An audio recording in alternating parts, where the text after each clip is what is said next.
সাগর পাড়ে আইসায় আমার মাতাল মাতাল লাগে, ওই রূপ দেখিয়া পাবেন না, শীতকালে এত ঢেউ থাকে না। এই সিজনটা আসলে আপনারা ঢেউ পাবেন।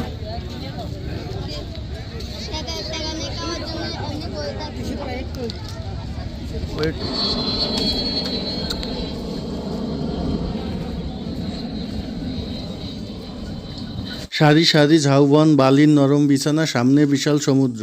কক্সবাজার গেলে সকালে বিকালে সমুদ্র তীরে বেড়াতে মন চাইবে। নীল জলরাশি আর শো শো গর্জনের মনোমুগ্ধকর সমুদ্র সৈকতের নাম হলো কক্সবাজার। অপরূপ সুন্দর, বিশ্বের বৃহত্তম সমুদ্র সৈকত কক্সবাজার। যারা সপরিবারে বেড়াতে চান তাদের জন্যই এই প্রতিবেদন। আসসালামু আলাইকুম, সবাই কেমন আছেন? আশা করি ভালো আছেন। কক্সবাজার ট্যুরে আজকে আমাদের তৃতীয় দিন। তৃতীয় দিনে আপনাদের এই ভিডিওর ভিতরে একবারও সাগরে গোসল করা দেখাতে পারিনি। আসলে আমরা দুধ ধরে সাগরে গোসল করতে পারিনি, কিন্তু আজকে আসছি গোসল করতে। তৃতীয় দিন আজকে আসছি আমরা গোসল করতে। এত রাশ কল্পনা করতে পারিনি। আমরা মনে করছি যে ঈদের সময় ভিড় থাকবে, কিন্তু ঈদের পরে যে এত ভিড় থাকবে কোনোদিন ভাবিও নি। দেখেন কত রাশ। আনিকা পানিতে নেমে গেছে। সাগর পাড়ে আসলে কেউ দেরি করতে চায় না।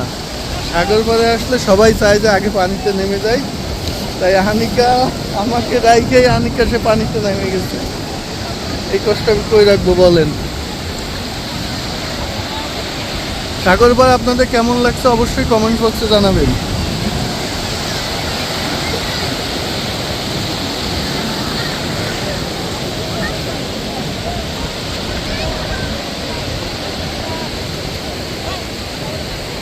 আসলে এত গরমের মাঝে এত লোক হবে কল্পনা করতে পারিনি। আর যতই গরম থাক সাগর পাড়ে গরমটা অনুভব হয় না, কারণ এখানে সবসময় অল টাইম বাতাস থাকে, অল টাইম বাতাস।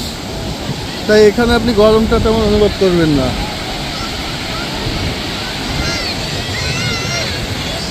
এ আনিকা, তুমি কোথায় যাচ্ছ? একলা একলা তো দূরে যায় না, তো পাগলাম কি করে না? না না না, একলা একলা যাওয়া যাবে না। আমি তো আসবোই, আমি তো আসবোই। হ্যাঁ, কিন্তু বেশি দূরে যাওয়া যাবে না। সচেতনতা সবার আগে। হ্যাঁ, এই সিজনটা আসলে আপনারা সব থেকে বেশি ঢেউ পাবেন। শীতকালে আসলে এরকম ঢেউ পাবেন না। শীতকালে আসলে এরকম ঢেউ পাবেন না। শীতকালে এত ঢেউ থাকে না। এই সিজনটা আসলে আপনারা ঢেউ পাবেন, অনেক ঢেউ পাবেন, অনেক। এত বড় বড় ঢেউ শীতকালে থাকে না। আপনারা নিশ্চয়ই দেখতে পাচ্ছেন যে কত বড় বড় ঢেউ আসছে।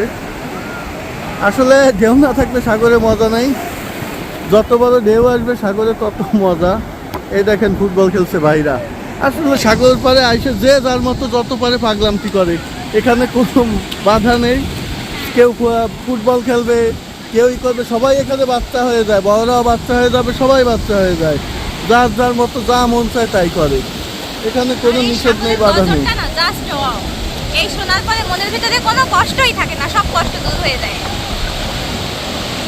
এখানে সব থেকে ভালো লাগে, এখানে সবাই মিশে যায়, সবাই এক। এখানে সবাই বাচ্চা হয়ে যায়, খেলাধুলা করে, সব কিছু যার যার মতো মনের আনন্দ। এখানে আনন্দ ছাড়া আর কিছুই নেই। আল্লাহ তাআলার সৃষ্টি মানুষ এত সুন্দরভাবে উপভোগ করে কল্পনা করতে পারিনি। আল্লাহ তাআলার সৃষ্টি অনেক সুন্দর। তা আপনার সাগরটা দেখতে থাকেন।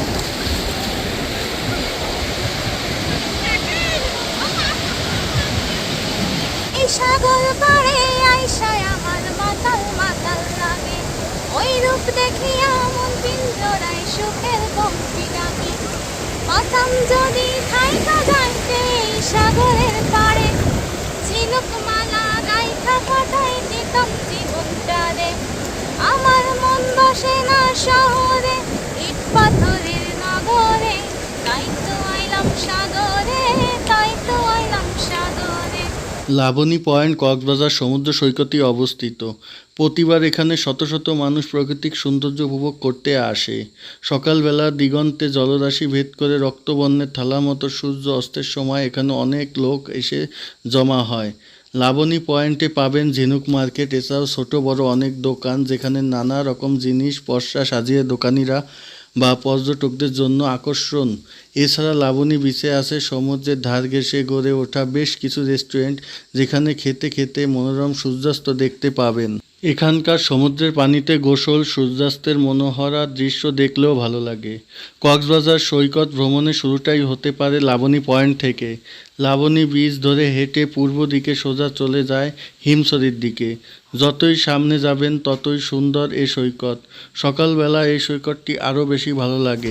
আপনি যদি নিরিবিলি পরিবেশে কক্সবাজারে ঘুরতে চান তাহলে আপনি লাবণী বীচ পয়েন্টটি বেছে নিতে পারেন, কারণ এখানে পরিবেশ অনেক শান্ত। সারাদিন ঘোরা শেষ করার পর শীতের সন্ধ্যায় সমুদ্রের গর্জন, হিমশীতল হাওয়া উপভোগ সমুদ্র তীর। কিছুটা এগোলেই পায়ের পাতায় শীতল স্পর্শ দিয়ে যাবে রাশি রাশি ঢেউ। এমন পরিবেশে মন্দ হয় না পাওয়া গেলে মুসমুসে আর গরম সি ফুড। দেশের অন্যতম আকর্ষণীয় পর্যটন কেন্দ্র হিসাবে খ্যাতি রয়েছে কক্সবাজারের। সারা বছরই পর্যটকেরা সেখানে ভিড় জমালেও শীতকালে পর্যটকেরা আনাগোনা থাকে সবচেয়ে বেশি। আর কক্সবাজার সমুদ্র সৈকতের অন্যতম আকর্ষণ এখানকার সি ফুড। কক্সবাজারের লাবণী, সুগন্ধা আর কলাতলি পয়েন্টেই পর্যটকের সমাগম সবচেয়ে বেশি হয়ে থাকে। সুগন্ধা সৈকতে সন্ধ্যাবেলা গেলে দেখা মিলবে সারি সারি সি ফুডের দোকান। এই ছোট্ট দোকানগুলোতে আপনি সি ফুড পছন্দ করার পর আপনার সামনেই রান্না করা হবে আপনার পছন্দের সি ফুড। আর আপনি অবশ্যই এখানে সি ফুড খাওয়ার আগে জিনিসগুলো দামাদামি করে নেবেন, কারণ এখানে দাম বিভিন্ন ধরনের চাই। তাই আপনি দামাদামি করে নিয়ে আপনি আপনার যেটা সুবিধা আপনি সে অনুযায়ী দাম ফিক্সড করে তারপর অর্ডার দিবেন।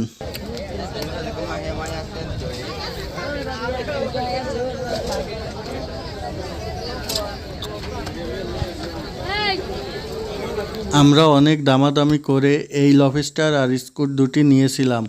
প্রথমে আমাদের কাছে এই দুটো জিনিসের দাম চেয়েছিল 1500 টাকা, কিন্তু আমরা তাদের দামে রাজি হইনি। আমরা 300 টাকা বলেছি এবং লাস্ট পর্যায়ে তারা দিতে বাধ্য হয়েছে। আমরা তারপরে এই দুটো জিনিস নিয়েছিলাম। তারা মাছগুলো অনেক সুন্দরভাবে আমাদের সামনেই রান্না করে দিল এবং তারপরে আমরা বসেছিলাম, আমাদের সামনে রান্না করা মাছগুলো নিয়ে এসলো।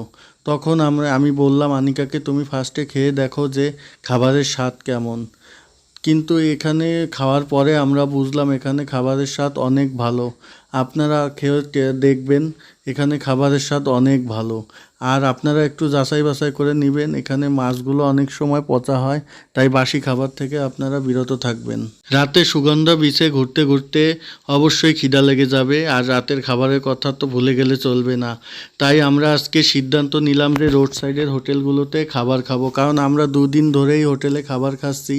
তাদের খাবারের মান যতটা না ভালো তার থেকে দাম বেশি।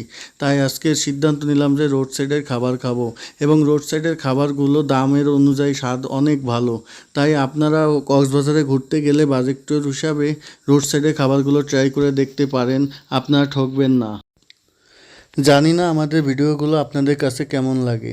যদি ভালো লাগে তাহলে অবশ্যই আমাদের চ্যানেলটি সাবস্ক্রাইব করবেন পরবর্তী ভিডিওগুলো পাওয়ার জন্য।